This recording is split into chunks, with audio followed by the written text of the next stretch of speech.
नमस्कार बच्चों, कैसे हैं आप लोग। बच्चों, हमने अपनी पिछले वीडियोस में भाषा के बारे में पढ़ा कि भाषा क्या है, भाषा के रूप क्या हैं ना, भाषा की प्रकृति क्या है। तो भाषा कितने प्रकार की होती है। उसके बाद हमने स्वरों पर, व्यंजनों पर, वर्णों पर बात की। ठीक है, तो उसी क्रम को हम आगे लेके चलते हैं और आज हम बात करेंगे इस वीडियो में विराम चिन्हों की। ठीक है, तो विराम चिन्ह किसे कहते हैं बच्चों। एक्चुअली विराम चिन्ह होते क्या हैं बच्चों। विराम विराम का अर्थ होता है ठहराव ना, ठहराव। तो विराम, विश्राम कह लो या ठहराव कह लो, थोड़ी देर ठहराव या विश्राम करने को विराम चिन्ह कहते हैं ना। तो अब है क्या कि इन विराम चिन्हों के को हम अगर सही प्रयोग ना करें बच्चों, तो ये क्या कर देते हैं, अर्थ का अनर्थ बना देते हैं। उदाहरण के लिए अगर हम देखें कि एक एक वाक्य है, रुको मत जाने दो, रुको मत जाने दो। ठीक है, तो है क्या, हमने क्या पढ़ेंगे इसे, रोको मत जाने दो। यानी कि कोई बंदा है, उसको जो है रोक लो और मत जाने दो। ठीक है, इसे जाने मत दो। और इसी के विपरीत अगर हम अपना ये कॉमा इसकी जगह यहाँ पर लगाते हैं बच्चों ना, यहाँ पर लगा देते हैं, कॉमा को हम यहाँ ये लगा देते हैं, तो क्या हो जाएगा, तो ये हो जाएगा रोको मत जाने दो। यानी कि कोई बंदा है जिस उसको वो जा रहा है, तो उसे जाने दिया जाए और रोकना नहीं है। ठीक है, वो जाए, रोको मत। और जबकि इसके विपरीत हमने यहाँ पर लगाया था, तो ये आया था रोको मत जाने दो। तो अर्थ का अनर्थ जो है ये विराम चिन्हों के बिना हो सकता है। तो इसकी अगर हम डेफिनेशन लिखना चाहें तो क्या लिख सकते हैं बच्चों, हम लिख सकते हैं अपने भिन्न भिन्न भावों या विचारों, ठीक है, विचारों को सही तरीके से दूसरों के समक्ष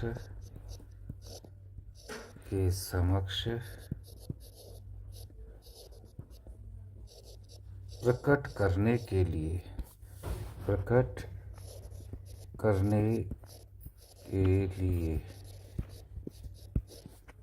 जिन जिन चिन्हों का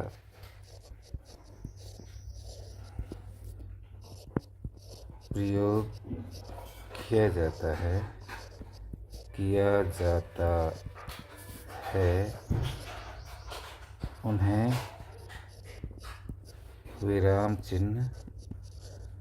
उन्हें विराम चिन्ह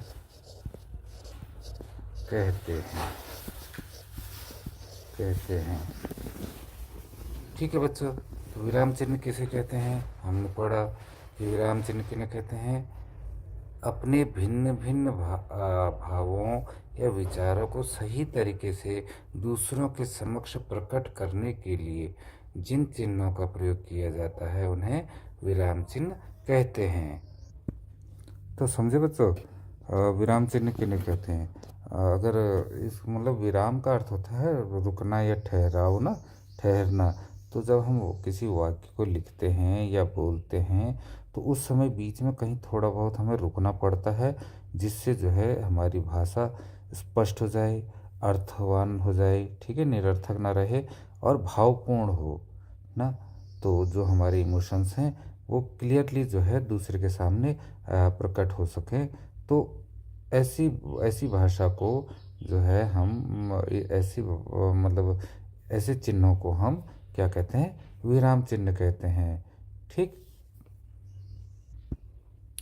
अब है क्या बच्चों कि आ, हम बात करते हैं विराम चिन्ह के प्रकार। ठीक है, जो विराम चिन्ह हैं कौन कौन से होते हैं, विराम चिन्ह के प्रकार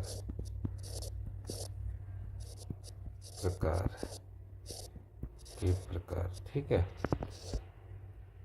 तो अब विराम चिन्ह के प्रकार बच्चों आप जानते ही हैं, काफ़ी आपने पुस्तकें देखी हैं, पुस्तकों को पढ़ा है, तो आपने इन सभी विराम चिन्हों को आपने देखा होगा बच्चों। ठीक है, तो आपने देखा होगा तो जो है हम इन पर बात करते हैं। अब अगर हम पहले विराम चिन्ह की बात करें तो उसे हम कह देते हैं क्या, कॉमा कहते हैं ना, जो अभी तक बात करते हैं हम, तो उसे अल्प विराम कहते हैं बच्चों। क्या कहते हैं, अल्प विराम। इनके बारे में हम बात करेंगे कि क्या होते हैं अल्प विराम। इन्हें कॉमा भी कहा जाता है, क्या कहा जाता है ना, कॉमा। इंग्लिश में, in English we can say comma.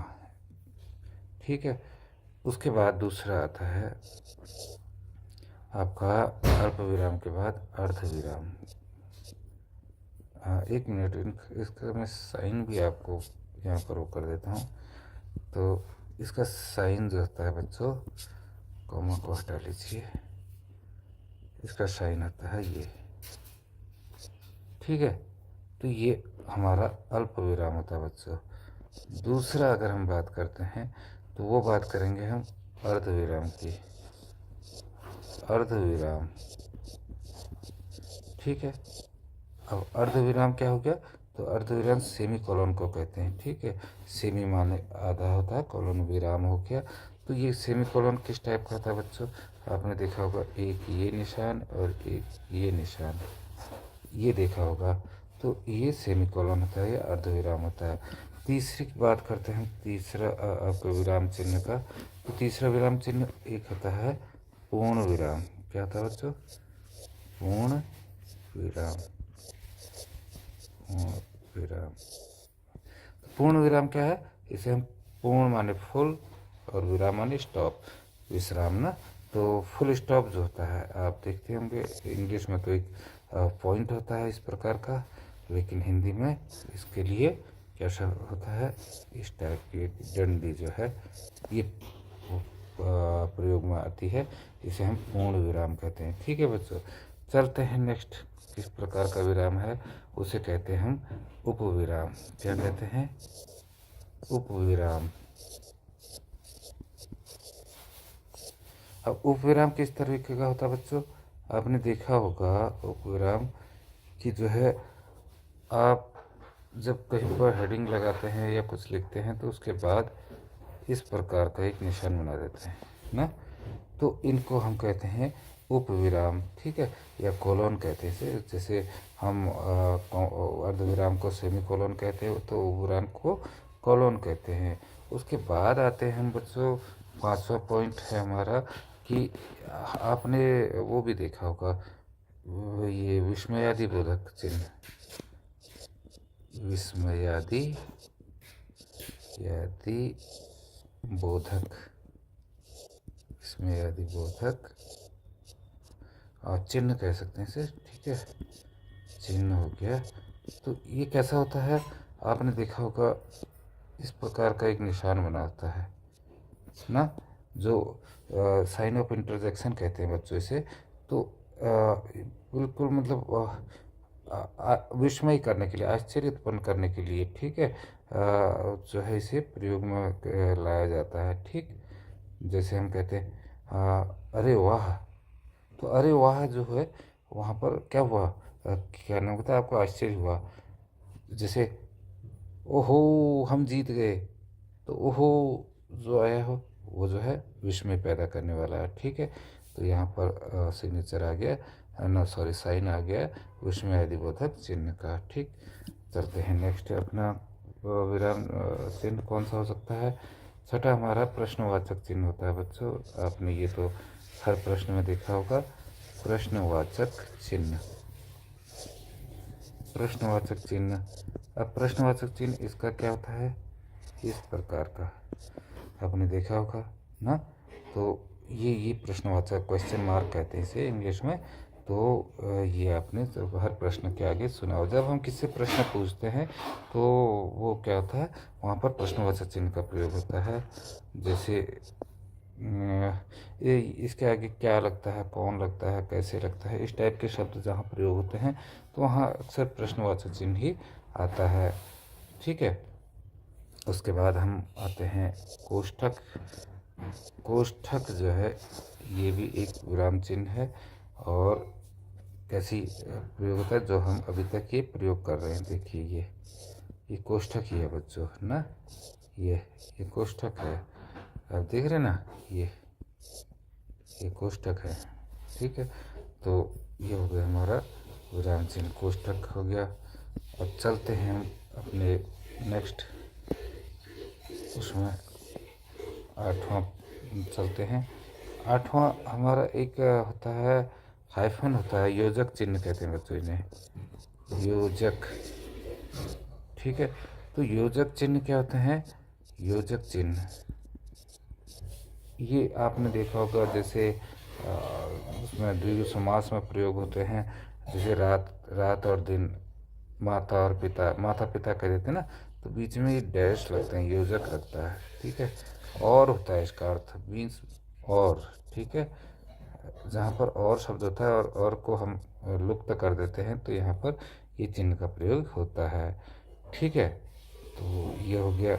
उसके बाद आप और एक चिन्ह देख सकते हैं बच्चों, उनको हम कहते हैं अवतरण चिन्ह। क्या कहते हैं, अवतरण चिन्ह, अवतरण चिन्ह। ठीक है, तो अवतरण चिन्ह क्या होता है बच्चे, इन्वर्टेड कॉमाज आपने देखा ना, इन्वर्टेड कॉमाज।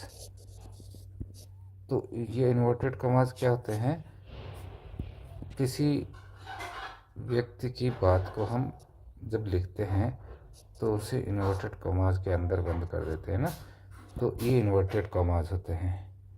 ठीक है, ये अवतरण चिन्ह हो गए। आगे आते हैं 10वें में। 10वां बच्चों हम कह दे सकते हैं आपका आदेश चिन्ह। क्या कहते हैं, आदेश चिन्ह, आदेश चिन्ह। चिन्ह ये हालांकि शुद्ध रूप नहीं है, चिन्ह चिन्ह होता है वो, बट चलती फिरती लैंग्वेज में यही है इसलिए मैंने लिख दिया। चलिए, आदेश चिन्ह। ठीक है, तो आदेश चिन्ह आपने कोई भी आप आदेश पत्र देखेंगे तो उसमें आपको एक ऐसा निशान दिखेगा बच्चों ना, उसमें लिखा होगा आदेश, ऐसे करके लिखा रहता है और फिर इस टाइप का निशान दिया रहता है ना, तो ये जो है आदेश चिन्ह होते हैं बच्चों। ठीक है, मतलब आदेशात्मक वाक्य जहाँ प्रयोग होते हैं तो वहाँ पर आदेश चिन्ह होता है। उसके बाद आपने रेखांकन चिन्ह भी होता है इस प्रकार ना, रेखांकन चिन्ह।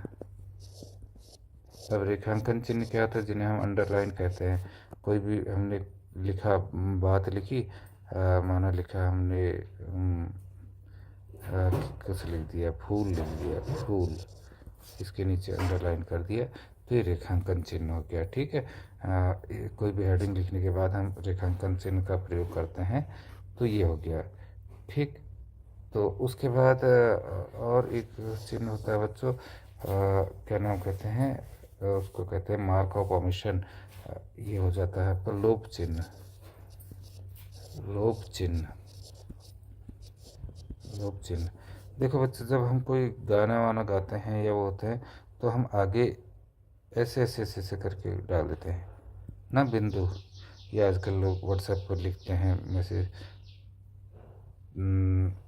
अच्छा इसका मतलब, इसका मतलब, आगे चल देते हैं, इसे करते हैं हम बात। अच्छा, तो फिर का मतलब कि वो सोच रहा है, आगे कुछ कह दिया उसने, समझ जाओ। ठीक है, उसने बोला नहीं और आगे के वाक्य का, आगे के शब्दों का लोप हो गया है, तो ये लोप चिन्ह होता है। ठीक है बच्चों, उस इसके बाद हम जो बात कर रहे हैं लोप चिन्ह, तो ये हो गए हमारे चिन्हों के प्रकार। अब हम आगे बात करते हैं इनको थोड़ा विस्तार से पढ़ते हैं कि कौन से चिन्ह क्या होते हैं बच्चों। ठीक है, सबसे पहले बच्चों हमारा जो आता है वो था हमारा अल्प विराम। क्या था? अल्प अल्प विराम। अल्प विराम ना, ठीक है, या कॉमा।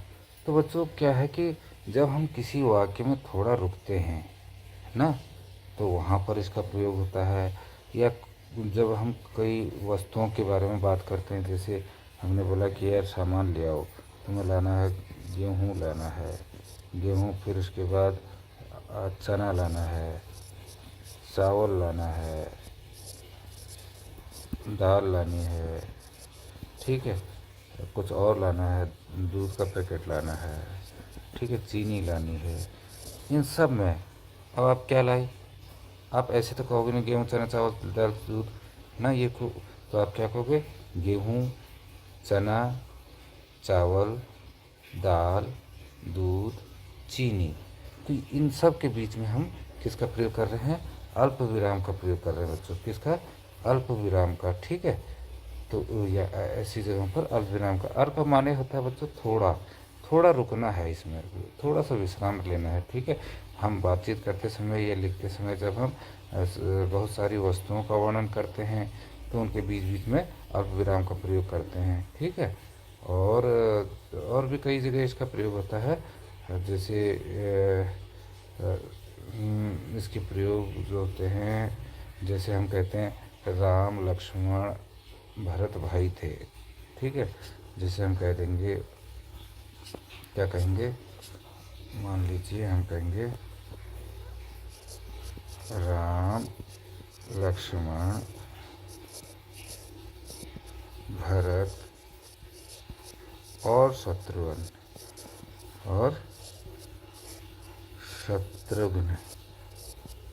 भाई थे।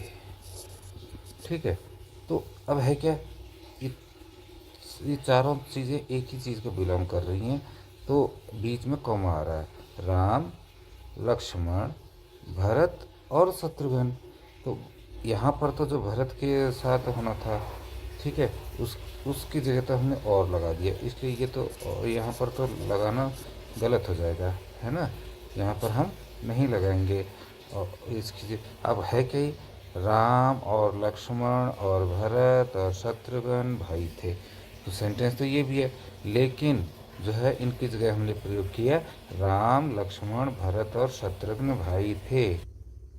ठीक है बच्चों, अब आगे बात करते हैं, जैसे हम इसी के अलावा हम बात करते हैं,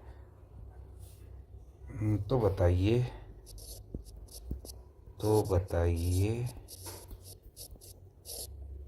आपका नाम क्या है? आपका नाम क्या है ना। यहाँ पर दो विराम चिन्ह प्रयोग हो रहे हैं, यहाँ पर हम ज़रा रुके, तो बताइए आपका नाम क्या है। ठीक है, तो एक हमको अल्प विराम और एक प्रश्नवाचक चिन्ह का यहाँ पर प्रयोग हो रहा है। क्या आ गया ना, तो ये प्रश्नवाचक चिन्ह भी आ गया। तो बताइए में हम थोड़ा रुक रहे हैं तो अल्प विराम आ गया, कॉमा आ गया। ठीक है, समझ गए। और जैसे हम बात करेंगे कि